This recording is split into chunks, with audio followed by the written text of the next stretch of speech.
like the Jacks quite freely and just try to recreate what worked in Game 3. Well, looks like the draft is starting off exactly the same. Cho'Gath is actually going to be the second ban by Freecs, often in the third slot, but otherwise still nothing changing. And that changeover to the Maokai ban is going to continue for MVP. And it reaped them a lot of rewards. When you have Maokai, ganking for top lane is possible. Most tanks you can't gank for. Maokai, reliable engage. You hit the W and then suddenly the axe hits from Olaf, it works, but Gnar and Olaf is so much more situational and unlikely to be pulled off that I like that they made that adjustment. Speaking of adjustments, you'll notice that Xayah is banned by Afreeca on the blue side. Kalista banned away as well. That means that Afreeca, they looked past Galio in the past. They don't have a Xayah that they want to claim at first pick. They don't have to give away a Xayah either. So it means they'll be able to first pick the Galio. But Gragas is going to be left up, and I thought the reason why they banned the Xayah is so that they can get that Gragas for the first pick, the coveted pick in the jungle, but that looks like it's going to go over to Beyond, and the Galio, more of a denial it feels like in this series to Ian. And Gragas could be paired with the Tristana as well in the first round on red side if MVP wants to take it, or a Rakan, for example. They got a lot of value on in the previous series. So I take your point. It feels like maybe Afreeca are thinking that Ian's champion pool is the bigger query than necessarily anything else, because Ian has shown us Galio and Orianna and really nothing else after that. But Orianna will be available and probably have to be considered, but maybe it's going to be the Corki mid lane, be something a bit different, and Ian hasn't shown us the level of Corki that some of our other best mid laners have. Yeah, and it wasn't Maha that flexed the Corki into the bottom lane as well, so no funny business to likely happen, as the Thresh is going to be locked in by Tucson. So has been playing a lot of Rakan recently over the last few games. Janna in the first game there as well for the Afreeca Freecs. So now onto more of a tank there that can get the initiations happening, and that guy's disabled. Stop it, Ian. Silly Billy. From what we understand, he's been disabled, so I don't think he's going to be selected. Still available on the client, of course. Picking between some AD carries. Interestingly, they won't be going for the Tristana. Okay, tell a lie, they will be. They make the last second adjustment back to it.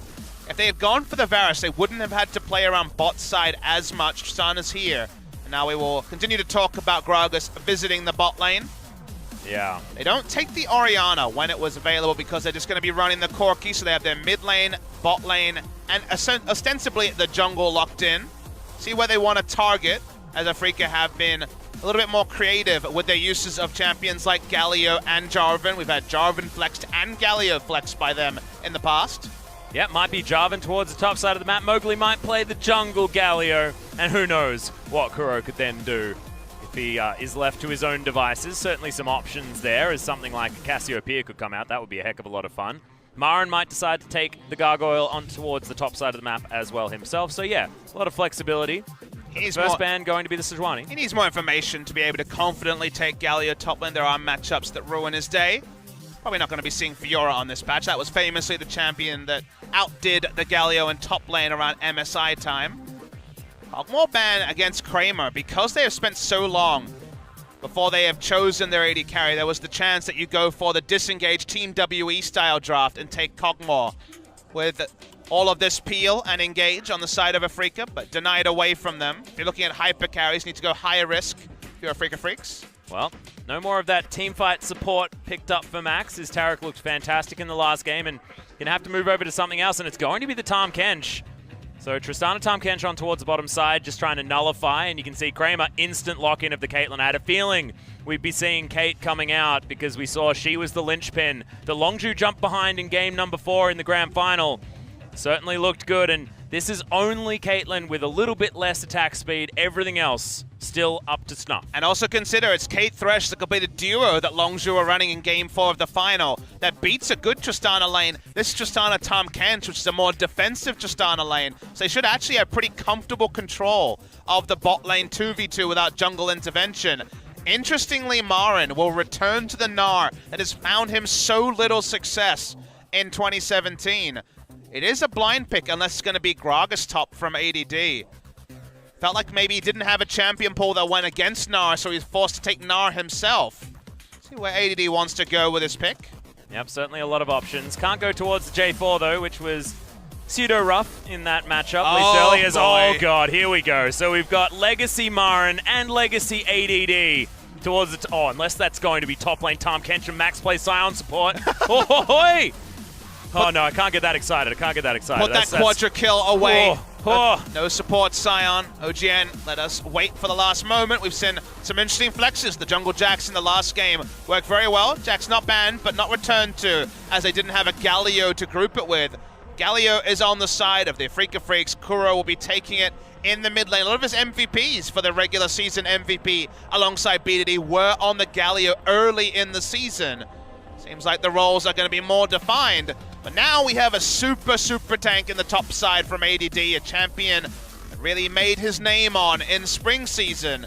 And another difficult lane, because the good thing about the Scion is there's a lot of CC to try to close down on Marin, and if they get the ganks going, then Marin might miss his timings, like unfortunately for him has happened so frequently on the Gnar. Yep, and the choo-choo train could really stop all of that engaged potential that they have as well, to set up the decimating smash afterwards, and you can really wreak some havoc with this comp that wants to pile in and then have the Caitlyn in the backline just getting that consistent damage. But if that front line is just mowed down or kept at bay with a lot of CC that Scion almost by himself has access to, certainly a fantastic option. Tom Kench also offers a lot of outs for a lot of these players that are going to potentially get focused out, looking at Corki and Tristana for the duo of damage potential. But ladies and gentlemen, see whether MVP can start this reverse sweep, whether Afreeca Freecs are going to nip it in the bud. Let's hit the rip.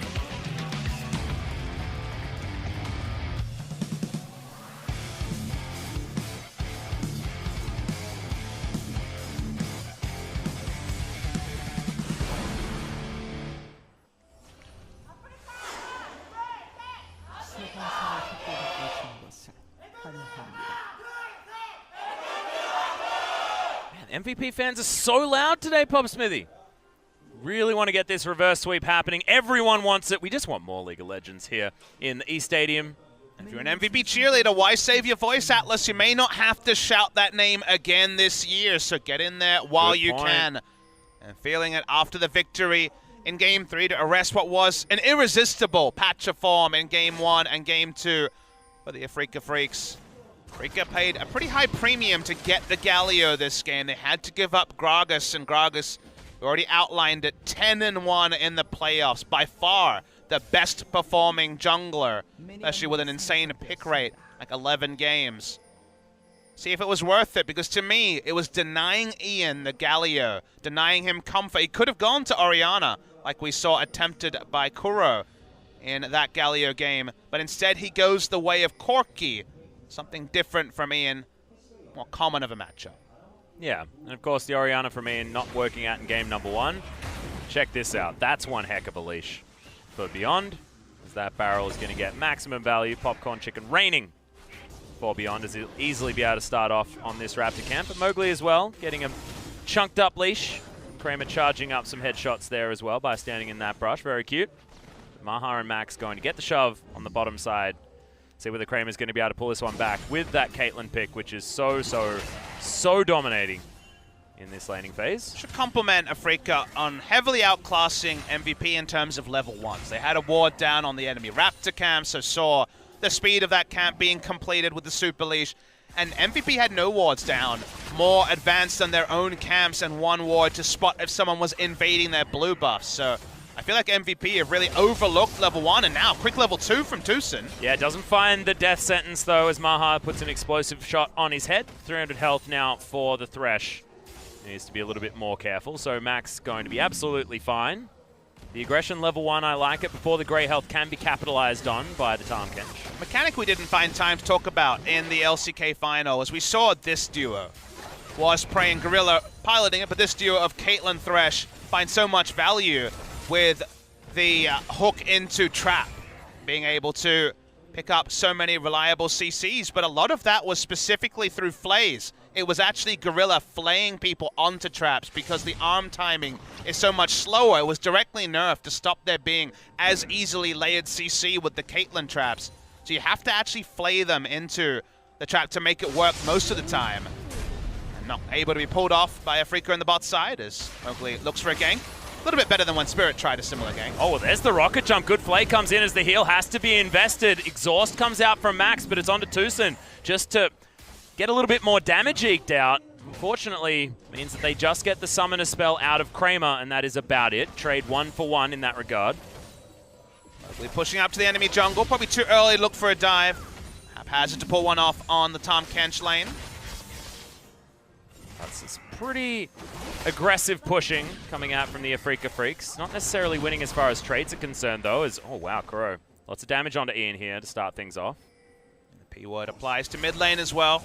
Galio being able to push in Corki early. Nah pushing in. Sion, 3 pushing lanes. Allows Mowgli to do whatever he wants, but this is a rookie player, a very young player, so... Oh, the flash. Not able to get the knock-up. Actually, surprisingly poor mechanics there. We've seen some very creative EQ flashes by the other jungler from Afreeca. Spirit pulled off some pretty memorable ones, but that was far too late on the flash, so wasn't able to get really the registration he was looking for. It was an optimistic attempt anyway, as far as the length that he needed to go, but look, I like it. Points for trying is, wow, speaking of optimism, that's one hell of a teleport from Guro. Gets himself back in as Beyond and Ian going to high five as Ian goes home. He's got his teleport there as well, and Beyond just going to say, all right, well, I guess I get some creeps, which is handy. Extra mana being picked up by Ian, certainly going to be welcome, though, for the Corki, who is very, very low. 10 CS now behind, but Negatron Cloak completed by Kuro. Pretty happy to build Magic Resist against the Corki, doing 80% of that in his auto attack damage. Okay, Kuro just wandering out. Ian is going to be here, but Beyond not going to find too much joy. Yeah, Corki couldn't make the same sort of teleport onto a ward play to stop the push from happening, because you walk into melee range of Galio, you're going to take about 60% of your life in one trade. Had to just teleport onto the turret. Beyond, after being sighted by Kuro, is actually going straight for a game. They're going to be surprised by this Afreeca. Yeah, another rocket jump comes in, but good flash. And gets the death sentence to come in as well as the trap is going to go down. Max saves the life of his jungler, but he's so low anyway. Meaning that Mowgli's going to have a lot of space if he decides to go aggressive, Beyond now having to go back to base. And that was almost phenomenal from the Afreeca Freecs bottom lane. And there was so much finesse coming through from the side of Tucson, as Marin will hit Mega and actually get the mini heal from changing forms. But if the Devour was on cooldown, Gragas would have been dead. Excellent mechanics there from Tucson the second time of asking. Devour answers it. Standard Tahm Kench play. Yeah, really nicely done. Marin not even in the brush. Going to head back to base. As Kuro just tries his very best to take down this control ward, sacrifices most of his health bar, but that is absolutely fine. Tucson's going to turn up to this mid lane, buy some space. Kuro going to clear out this wave, and he's feeling pretty comfortable doing so as well. Just getting some free stacks on that Relic Shield. You can see where ADD turns the Catalyst into. Bit of a surprise. Don't expect him to be going an Abyssal Mask, which is usually what we see tanks picking up, given that he doesn't have that many magic damage abilities.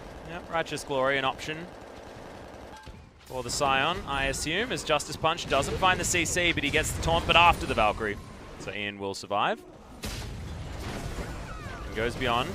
Tucson, okay, the play's good. Kramer getting some decent autos down as well, but does have to take the Lantern Ride to get out. It's going to be fine, though. 56 CS to 45, so the Caitlyn understandably winning, but the back coming down from Maha means that he's going to have the item lead.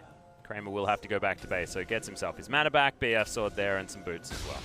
I'm going for the double deep wards, control ward into the brush around enemy red side to get more information for Mowgli and allow his pathing to be on point. I haven't talked about Mowgli since he botched the gank in the mid lane.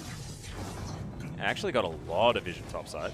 Tucson being very aggressive with the freeze because he has Jarvan on the bot side. If there was an overextension coming through from Maha and Max, but Mowgli will just back away. Yeah, he's going to head towards his red buff, pick that one up as Ian is delivered a blue, which is pretty optimally handed over when he uses up the last of his mana. So thankfully, going to be charging that one back up. But look at the lead Kuro has. He's close to 20 CS ahead of the ranged match, the ranged side of this melee versus range matchup. All the value. Ho-hoy! That feels good. You know what feels bad, Atlas? What? Ian's purchase of Sapphire Crystal and Longsword. That feels the most bad. That is basically nothing from items, or nothing from a purchase of 700 gold. Why would you pick Sapphire Crystal instead of Ruby Crystal? Well, you want a Sheen. But Sheen back is going to always be the next teleport, given how much Galio can push. Hook lands onto the Tahm Kench. They get the CC, but not going to be bursting down a Tahm Kench. Yep, Cupcake's not quite delicious enough either. Kramer unable to find the secondary CC. But Peacemaker, certainly as ironic as ever, getting damage down as Beyond gets Cataclysmed. Oh, stands in the way of the boop, which means that Beyond has to flash over the wall to get himself out. This means the Freecs easy steal on the Brambleback in the jungle. Mowgli takes that one as well. So, look, 1,000 gold the lead just by pure pressure alone for Freecs right now. We haven't even seen teleports and grand entrances bot lane to try to crash the turret or slow down Maha. Maha himself down 14 CS, has gone investment banking with the Cull, but we saw what this draft can do in the hands of MVP in the previous game. I expect there to be some pretty aggressive visits in the bot side, moment that Mowgli has his ultimate available. Think of the parties that can be had in a teamfight scenario. Imagine Marin crushing his way into a Cataclysm and just narring everyone against the wall set up by Mowgli. You know what I don't have to imagine? What? Sion ulting back to lane. There it is. Choo-choo. We didn't get to see it. No. We heard the sound though, so it was worth I it. know. Oh, nice hook prediction. Yeah, it is going to land. Boxes down as well. A lot of burst damage onto Max. No flash. Yep, no options in order to get out as the Ignite does tick down. The flash forward, but Tucson might actually be dead here as Kramer trying to get damage in, but he's at about 400 health. The heal comes in. The heroic entrance is going to come down. He turns up a little bit late though, does Kuro, as he doesn't have the flash anymore. Explosive shot charging. And now Mowgli's doing a Rift Herald, and ADD is going to turn up. Decimating Smash coming in, and that's a lot of damage actually. Rift Herald helping as well, it's a gank. Yeah. 2 versus 1. ADD, how did you get the NPC on your side? Amazing. I think it was mostly because Mowgli made him angry. I mean, it makes a lot of sense. He literally started punching him with a big sword and his hand, and they were like, well... How does one punch one with a sword? That is my question. Use the dull side. If you watch pro wrestling, you'd understand. There was a famous wrestler who liked to use a sledgehammer, which for some reason meant hitting him with the blunt side of the sledgehammer. Seems odd. Agreed. It's not maximum value. But maybe that's how he gets the BM in there. That's true. Makes if you win with that, then, you know, exactly. Anything's possible. Jax can even win. Oh, wait, no, he was using a real weapon. It's completely the opposite. And then went tank build, which was also lore inappropriate. Ugh, everything's wrong. Everything's wrong. Tucson throws down a ward, but there is a control in there. Thankfully, Max is there to protect it. Oh, Kuro just... This guy's a KFC addict right now.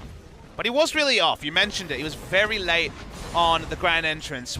We won't get a replay of it. What happened was, you would notice that Thresh started to be chased down by the Gragas. He actually moved towards the mid lane to allow grand entrance to be in range, but Kuro wasn't there. He was too focused on the minions. By the time the grand entrance came in, actually meant that he had to exit pretty swiftly and didn't get any value from it. So Kuro needs to be a bit more on the ball with that global use. Yep. Kuro actually looking for the taunt. Does get it onto Ian. Winter War doing some work as well as Kuro just keeps his health bar intact. Beyond going to walk over a control ward, and his gank is going to be spotted by the Afreeca Freecs. Not sure what item build you go against Sion. Black Cleaver is the lane punishing build, but there are some lanes where you rush a Frozen Mallet anyway, just because getting more hyper procs is higher value than getting the Black Cleaver armor shred, and I feel like with Sion specifically, that might be the way with his overshield being on a pretty short cooldown. ADD has been doing a fantastic job keeping up in farm as well, so... It's so hard to deny a Sion because you can just stand behind the turret, pop the Decimating Smash. He's not maxing it first, he's being more respectful. He's maxing the Roar of the Slayer. Yeah. Had to think a moment there. Sion skill Sion names. skill names are fantastic. What's the Soul Furnace? Soul Furnace, yeah. Tucson with the yellow star. Yeah, decides to miss everything, but at least he puts the box down. As Kuro's going to come in with the heroic entrance. Everyone turns up on the side of MVP, and they've got some Winds of War to pick up. As far as that is concerned, Mowgli delivered as the train ride is not the one that he wants. He flashes, he gets out. And Afreeca Freecs, they've still got Marin on the top side of the map. Now they're desperately trying to hang on to this turret as MVP know that they need to get something out of this massive investment. Justice Punch comes down, ADD going for the dive, but Tucson, he's going to survive, and that is going to be Beyond, taken down by the turret. Kuro flashed on by ADD as they get the knock up onto the Sion. Devour comes in, good flash from Max, but it's a 1-for-1, and the tower is getting taken down by a lone Marin. on the top side, just crushing his way through, having a great time up there with absolutely no response from MVP. This many members to share turret gold, share creeps is a heavy, heavy price for the side of MVP to invest. They do get first brick only just. That would have been the ultra punishment if Marin got the first turret gold as well. But Afreeca still trade up in that regard. MVP should have got more after Tucson missed all his spells, not even hitting with the first proc of the box. They back away. MVP made the map move. Didn't necessarily pay off. And Gnar is the big winner of everything. Yeah, picks up his Black Cleaver. That's going to be the choice that he makes. As far as your questions from before, decides that he wants to get a red buff as well, but at least he's going to reset it so that Beyond has to start again. Not going to be a fancy leash from the Gnar this time. The Mega Gnar is going to wallop some popcorn chickens, and he is just very good at resetting these jungle camps. But Marin is going to stand there. It's his 6th game he's played of Gnar this season, and the excuses are gone. He's had games where his bot lane lost and he had to roam. He's had games where his jungler gave over double buffs. There's been a lot of asterisk games on the Gnar, but he's had a free farm phase. He's got extra gold. He's hit his item spikes at a good time. Let's see what the best case scenario for Gnar, apart from getting ungodly fed, shows us from Marin. Well, Marin needs to build his Gnar up as well. Oh, it's going to be the takeaway from Mowgli. Good smite button as he's now cataclysming his way through. Oh no! Is he going to survive? The heal comes out! And the rockets are there. Thankfully, there's an explosive cast to finish off that kill. But the teleport comes in. It's Max turning up at the Abyssal Voyage as Kramer flashes his way out. He's still alive somehow, but Ian picks it up with the auto attack. They're cleaning up on the back end of this fight. Double kill comes out for Ian on this Corki as Kuro now says, this is not where I want to be, everyone. The Devour from Max, everything. It's a bouncing castle, and ADD, he's going to be the one that finishes off the last kill. And if you're MVP, maybe it's time to start getting excited. Maybe the reverse sweep could be on because they outplayed Afreeca pretty desperately in that fight. We haven't really seen team fights in this series. It's been pretty one-sided games when the victories came through. But what we saw there was that Gnar and Mowgli, Jarvan and the Gnar, went in too aggressively, ignoring the Abyssal Voyage into the backline. And first Kramer was zoned, then Kuro died as well. The team wasn't playing as a 5. And so while Marin picked up a single kill, they gave over a lot more to the side of MVP. Well, Marin now gonna have to move out of the way as Maha just completely obliterates that minion wave. Pulls ahead as well in the farm, will cash in his cull very, very soon, and he's 0, 1, and 5. Unfortunately, not able to get any of the kills in the last fight, but his money certainly working out, as we are going to have a look at this one again. So Marin is exhausted at the start of this fight and then has to build up his rage bar, so he's not really doing much. Mowgli gets the Drake, which is nice, but when you focus on the fight, Mowgli almost gets out. Will be taken out by the Gragasol, but the Gragasol is just used for damage. The problem here is that Marin and Kuro dive in, first get Buster Shotted away, and then spend all their time chasing down an enemy AD carry. But there's so many people exposed on the backside, taken down, and Kuro dies anyway. When you're the Galio, you need to be focused on peel and engage for your AD carry rather than just trying to assassinate in the backline. They just didn't use their resources well. The Gnar wasn't in Mega Gnar form at the right time, and Afreeca misplayed that fight pretty considerably. Yeah. Okay, Abyssal Voyage going to come down. The hop over the wall from Marin as he gets himself out. Did have that hyper proc as well, giving him the extra movement speed. So slightly wasted ultimate there from Max, but Ian going to be given all the space to shove up towards this inner turret on the bottom side. MVP only able to take the bottom outer turret thus far. Freecs, they're the same, except mirrored on the top side of the map. So Max is going to get hooked. The box comes in. Flay, not going to get him over the wall, of course. Tucson just going to soak that barrel because he just doesn't care. Cupcakes being set up now as Marin taking autos that he doesn't want to take. He's not exactly a tanky Gnar at this stage, just the Black Cleaver there for a little bit of health, no real defensive stats. Really help in the 1v1 against Corki, who has so much more ranged, reliable damage. Tucson keeps going for hooks, which I'm not sure they win 2v2, so I'm not 100% sure about. ADD no longer has to worry about Gnar in the top side, and if it is the Galio, he'll just be trading farms, so he'll start to wrestle back a very large CS disadvantage. And okay, Marin, we wondered what he would do. You can go Frozen Mallet, and even potentially max W first, and we've seen Blade the Ruin King rush into Maxine W first against Dr. Mundo years ago. But it is just going to be Black Cleaver into Blade the Ruin King. It's a split push build from Marin, akin to his famous AD on-hit cannon. And it's going to largely be about trying to wail away on Sion, who, with all his extra shields, is a tough nut to crack. Yeah, and now he is ahead by about 40 CS, so certainly winning. But Marin not going to be able to offer as much in the team fights as he would otherwise be able to do with some of the other Gnar builds that we've seen. And we've seen QV go all sorts of items, right? Rapid fire cannon, other damage items on Gnar and make it work. But that's only because Samsung have excellent macro as the game goes on and allow him to play the split push. Afreeca cannot always set that up. Their mid to late game macro hasn't been fantastic. And in team fights, you need to be in your Mega Gnar or you are effectively useless. You're a second AD carry. They've already had a fight where they paid the penalty of Marin not being available in the Mega Gnar form when he needed to be. And now going on this build, you're doubling down on situational. Oh my god, Marin almost just flat out dies to Ian. Needs the shield from Tucson there to come out from the Lantern. Bro, taking some damage. Maha mostly considering taking down the turret rather than anything else, and it is certainly something that he's able to do. All right. Gnar into the wall, misses from Marin. Good Valkyrie comes out from the Corki. It always just seems to be a question mark when Marin picks up this champion this season. It's just not been a great time. We know him as a good Gnar player. Just hasn't had those experiences thus far. All right. Justice Punch comes in, but Mowgli unable to follow up because the Devour's there from Max. This feels like a Freak of Freaks. All of the pressure coming out from MVP. Not necessarily having the answers that they had game 1 and 2. And it's not the MVP identity of Game 2 and 3. They do have multiple damage sources. They have strong initiation as well. Afreeca, the moment they go in with the EQ from Jarvan, I feel there's enough damage following them if they keep not playing around Kramer, who understandably is still working on his second item.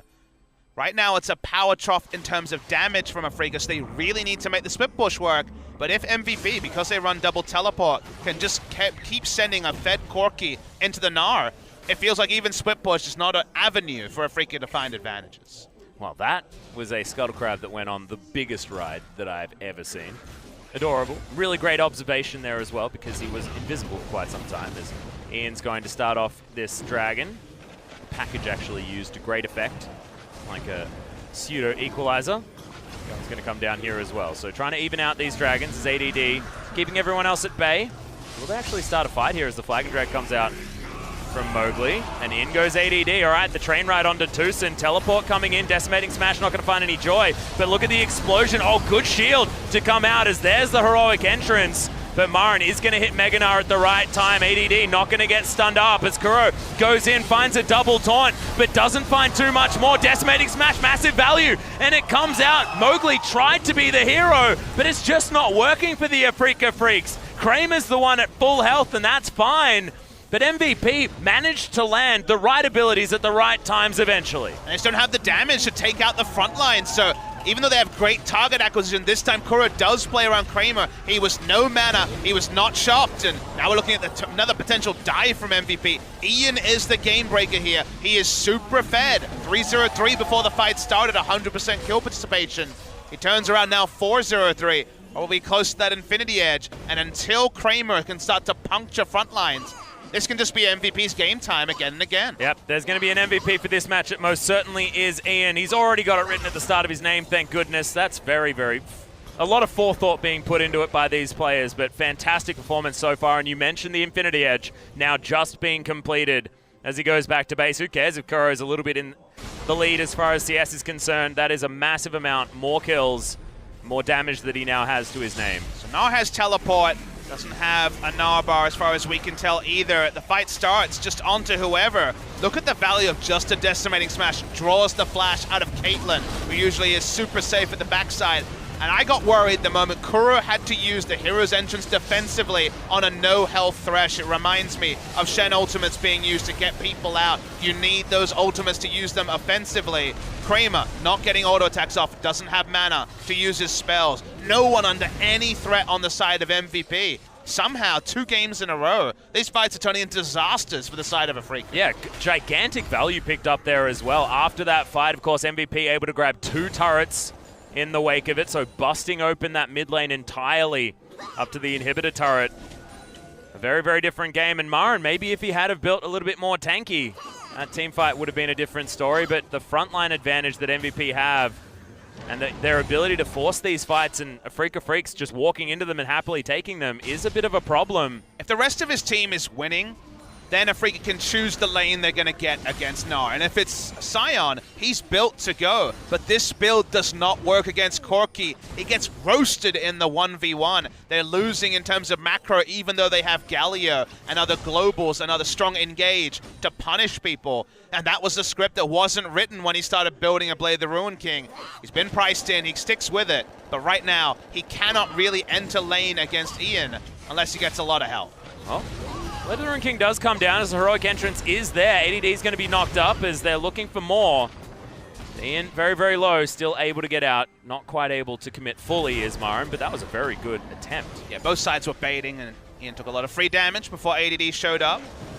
He's gone for the Abyssal Mask after all with the Catalyst, and that is mostly about standing next to Ian, allowing those magic damage crits to get even higher. Yeah, interesting. It's Kramer, yeah, taking a heck of a lot of damage. But this tower is going to survive for the moment. That's 10 health. That is not much.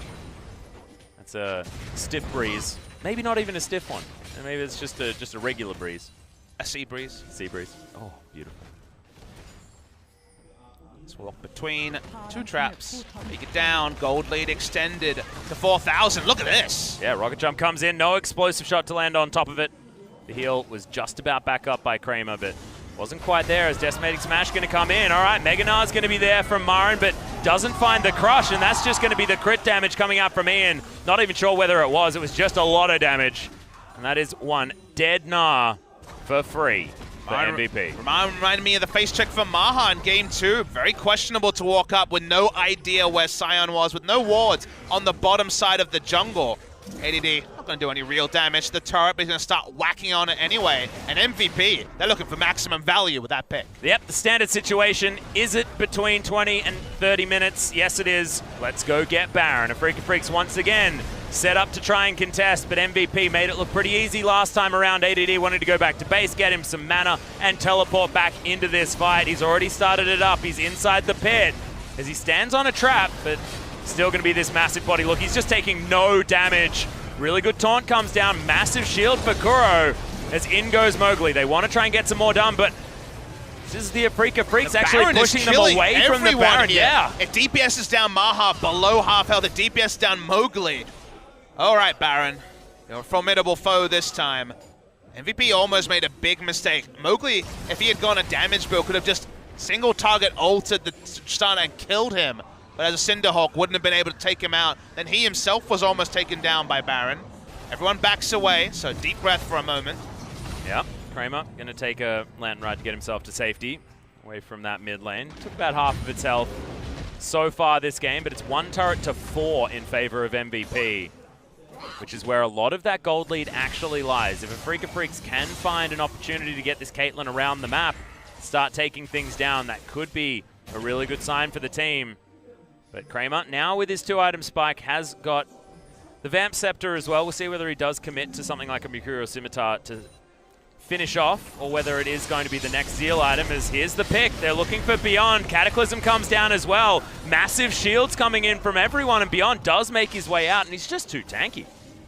I think I look more on the other side of the coin. I don't think Afreeca have enough damage. That's the big problem, is that when you consider the 3 champions involved, it's 2-item Kramer.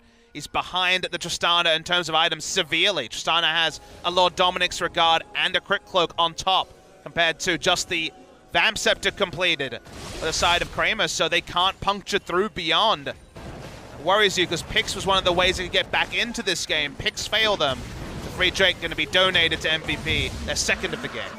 Yep, thankfully for Afreeca Freecs, it's only another Cloud Drake. They are going to be moving a little bit quicker. Oh, when they get a 3rd Cloud Drake, that's where the real value starts to come in. Think about the rotations, Bob Smithy. I mean, you are really damn fast with the Cloud you are Drake. super fast. It's like 105 move speed or something. Real silly. Out of combat, of course.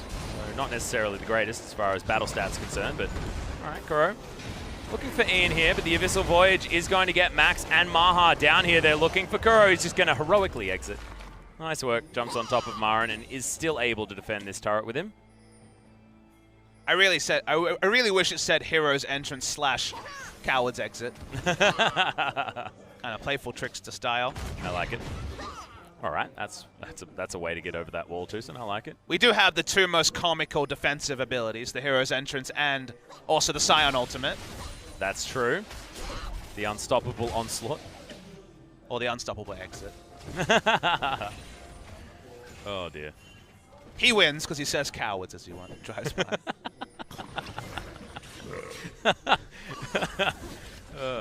Sorry, the image is just too good. But the funny thing is that when they changed Scion, I think a lot of people got annoyed that we lost the kind of bumbling old Scion with the dated Arnold Schwarzenegger references. Yeah. But him saying cowards as he moves back is kind of more comedy on a higher level than anything in the old voiceover, so you take the trade. Yeah, still good. Certainly no Nasa's situation. His old voice was so good. Okay, ADD now has his Gargoyle Stone Plate, so he's feeling very, very healthy and very ready to get in amongst it. He was pretty unkillable before. He's continuing to be so. So I believe that Afreeca need to just avoid doing damage to him until they've got rid of Ian and Maha, who are doing a lot of work in these fights. We almost have Rapid Fire Cannon done for Ian, which will be that 3-item spike. The last spike for this very spiky Corki. Just gets value from everywhere, these item pickups. 5-0 and 3 now, wanting to pick up some more, wanting the team to do some more stuff. This 100% kill contribution is certainly looking good. If MVP are going to win this, I hazard a guess that Ian will certainly be standing out as the MVP for this game. Feels like Afreeca need MVP to make a pretty severe mistake. There's just no way for Kramer to kill ADD and beyond. If they're in his face, he just doesn't have the damage to puncture through. Locket also puncture through. The Gargoyle Stone Plate. Last Whisper's not going to be enough in that particular regard, so Baron Steel or something creative. Given all the lane assignment problems, it's probably on the menu for Afreeca. Randuin's complete for Marin. There's some options in the 1v1. Yeah, also some options in the team fight, I guess, to slow people down if he gets in there and at least does some damage, but Kuro unfortunately unable to win over the Little Raptors. But Freecs at least getting some respite. 5,000 gold the lead for MVP, but hasn't extended beyond that for quite some time. You got a Mega Gnar on the bottom side of the map, and if MVP want to fight now would be a good time while Marin is getting more and more exhausted. Yeah, Mega Gnar on Marin. He's not teleporting though. Okay, Mowgli can just take a Lantern Ride to get his way out, but decides he doesn't need to. No real commitment to the fight on either side. Lord Dominic's is complete for Caitlyn, so finally can start doing some damage to the front line. And actually, if this Tristana doesn't go back to base, that will be item parity picked up for both the Kate and the Trist. I wonder where he's going with the Vamp Scepter. Bloodthirster would be interesting. An interesting choice. Mercure Scimitar is maybe a possibility. There's not actually that much CC to be able to QSS, so we do see Caitlyn with Blade of the Ruin King from time to time. Not a common purchase because her range and the range of the active is a bit askew. It's going to be an inner turret going down as Marin still doesn't really want to be 1v1ing Ian. Yep, the Rocket's doing a lot of work, but they do have to hit first. Thankfully, Marin's able to sidestep that last one. Hyperproc is working out for him as well, but he's just not the tankiest of Nars that we have ever seen, so it is difficult in this lane. He doesn't get to choose entering lane against the Scion. It's what he really wants, it's what he built for, but it's been denied because of the solid lane assignment from MVP, who still control the great majority of the map. Yep. Control ward onto the Baron, clearing out vision, responding. And kind will be Afreeca, but they take more risks when they check Baron than MVP do. Thankfully for Afreeca, they do have vision around this Baron, and MVP's not being full MVP. Haven't started up the Baron again since that 24-minute mark. Now, with the items starting to come in for Kramer, with options being built up by many members of the Afreeca Freecs, things are looking better and better for their squad. Knight's Vow almost going to be augmented by the Locket of the Iron Solari here for Mowgli. He's got a little bit of money, but not too much. And that's a lot for Maha as he goes back to base. And this could be the opportunity for MVP to start off a fight, because that's a full rapid fire cannon. just straight out the gate for Maha. Please note, though, if you're watching at home, that if these teams run each other 5v5, all of them courageous to dive in and fight, I think MVP wins the fight, Atlas. It's not like the previous games where there was a significant damage discrepancy between Afreeca and MVP, where MVP had just Tristana. In this game, they have 2 carries, both of them doing well, specifically Ian fed and farmed, whereas just farmed is Maha. That sort of damage isn't really there from Afreeca, and given that you have the Overshield, the Soul Furnace as Scion, and a Gargoyle Stoneplate, the tankiness from Marin and Mowgli is budget compared to the tankiness of the front line from MVP. So I struggle to see how Afreeca win a fight without severely outplaying MVP. Look at this, so much movement speed, and he's a train! That's ridiculous. Abyssal Voyage going to come in as well. That's a double ultimate commitment, and MVP going to find absolutely nothing at all. But that's just going to get him closer and closer to the Baron, which is exactly where they want to be. Caitlyn's in base. I'm not sure if that was information available to Afreeca. They rushed quickly, could not find a pick from it. Okay, exactly the money to pick up the rapid fire cannon for Kramer as well. He had to sell his Vamp Scepter, but at least now going to be able to keep up as far as damage dealt of Maha. Theoretically, I mean, they've got different buttons, but it still does work in theory. And Afreeca find a way to contest Ian and Maha while having the free hitting come through from Caitlyn. As, okay, this is creative. They're using Maha's extra range now that he's hit level 15 to auto-attack over. No idea for Afreeca. They only have 1 Scrying Orb, and it's on cooldown. Yep, they're not doing anything to find this either, so Maha, he's hit that level 15. He can hit it from over the wall, and that is just going to be that. The Baron going down. MVP, you sneaky devils, are going to be able to pick that one up. 7,000 gold now the lead for MVP, and pressure in every single lane. Cleanest Baron we've seen from MVP probably all season. Really nicely done by them. They're understanding where they were in the game. No one Afreeca had any idea. Kuro has not changed to either a sweeper or a Scrying Orb, which situationally would help him a lot more than just going for the warding trinket to try to give him a bit of safety on the split push. Only 1 Scrying Orb meant that they didn't have a safe person to check. We actually saw, I believe, Kramer taking the red buff on bot side, so a freebie. Creative stuff, but gets a big advantage for MVP. Well, now Afreeca Freecs well and truly on the ropes. Kramer in charge of taking down a lot of these creeps now as the magic damage resistance is going to certainly be a thing that Kuro won't be able to get through at all. It's just the most Afreeca versus MVP series you could ever ask for. Afreeca looked in a different league to MVP for 2 games, and then MVP actually rewrote the script in the future games, also with some creative Baron choices, also with some less smart Baron choices. Okay, Marin's going to try running it in. Yeah, and look, there's a train to the rescue. There's Marin, okay, going to be missed by the majority of the buttons by the MVP members. There's the heroic entrance. There's cue the Yakety Sax, Papa Smithy. This is an interesting one. Abyssal Voyage means everybody else joins in. Thankfully, the hopscotch, the leapfrog comes in from Kuro. Flashes come out from everyone as Marin gets Mega. Will have an R in order to push some people away, but he's going to die. Kuro makes his way out relatively quickly, and Tucson's going to utilize the flash. Massive damage, my God. Okay, Kramer, when he can free hits, able to do some work. But MVP, they've got what they wanted. Beyond in a little bit of trouble, but Kramer's going to avoid the Lick of Tongue. And MVP, they know what they want. They just want to take down structures where they can. Or he could just teleport in. Was considering just running topside, but why bother? Just teleport in. Still 5v4. Yep, he's going to be flying around super quickly. 3 Cloud Drakes as well as that package being put on as well. The base looking to be broken into tatters by MVP as they take down the inhibitor turret. Inhibitor surely to follow as it's a 5 versus 4 situation. Pot shots being taken by Kramer, but just not enough follow-up, not enough options. That is going to be free inhibitor going down for MVP.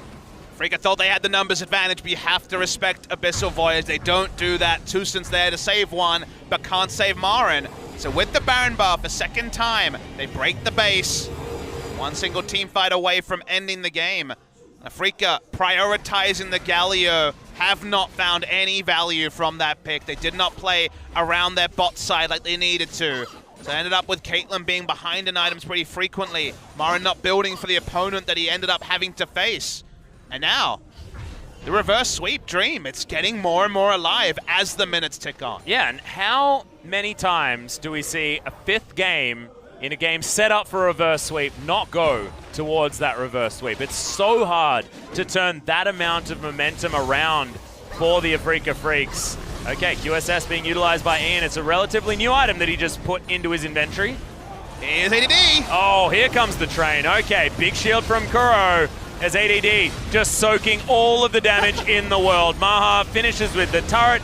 He's just got so much space. Free hitting is a Tristana, able to rocket jump forward. Marin is going to be the first victim by the looks of things, but no, wants to turn it around. Tucson can be taken out here. Kuro is an option if Maha wants to take it. Heroic exit is not going to even go through. The cowardice was there, but isn't able to get the option. And now MVP setting themselves up for the reverse sweep. Maha with a very cute rocket jump flashes there as well, as they do actually need to start taking down these structures. Kramer doing some work as the turret eventually falls. Ian going down low. Marin, he's got a fair bit of damage, remember, as they've got one turret remaining. The wallop down onto ADD, but he's so tanky. Nexus is now exposed as Maha, a couple of shots into Kramer means that he will die.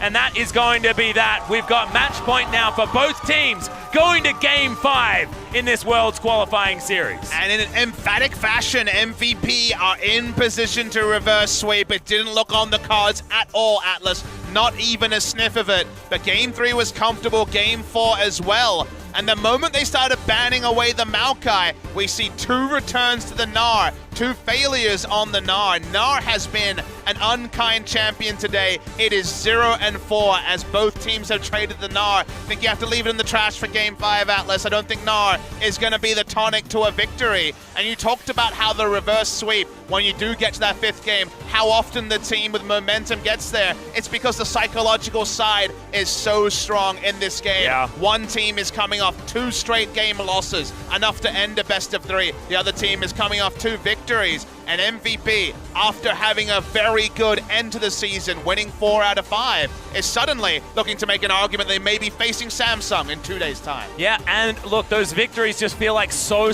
long ago for the Afreeca Freecs as well. They're wondering how the heck that even happened to start this one off. Now they are still alive. They can turn it around. They have the option to head towards red side as well for this deciding game number 5. Being the team with the highest seed moving in means that game number 5 is in their hands. And who do you bring into the jungle? Is it time to bring back Spirit, because the experience might be important? That could be a very good point, because he is the one, the veteran of this roster. Mowgli did have some good moments. His smites were good on the Dragons. Otherwise, things were difficult